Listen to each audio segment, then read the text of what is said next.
Cycling போட்டிகளில் கலந்து கொள்ள தேவையான பயிற்சிகள் எடுக்க சென்னையில் ஓடுதளம் அமைத்து தர வேண்டும் என்று தமிழ்நாடு சைக்கிளிங் அசோசியேஷன் வேண்டுகோள் விடுத்துள்ளது.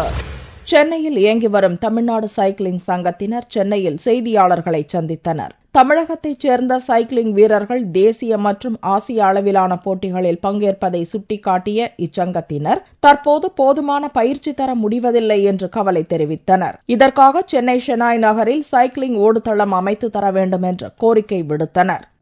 தமிழக அரசு சைக்கிளிங் ஓடுதளம் அமைக்கிறதுக்கு நிதியுதவி அளிச்சிருக்காங்க. அந்த நிதியுதவியும் இடமும் இருக்குது. இடம் ஷெனாய் நகரில் ஒதுக்கப்பட்டுள்ளது.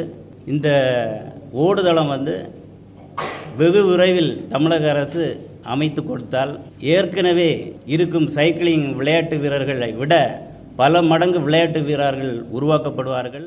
சைக்கிளிங் வீரர்களை ஊக்குவிக்க அடுத்த மாதம் புதுக்கோட்டையிலும் ஆகஸ்ட் மாதம் கரூரிலும் சைக்கிளிங் ரேஸ் நடத்த உள்ளதாக இச்சங்கத்தினர் தெரிவித்தனர்.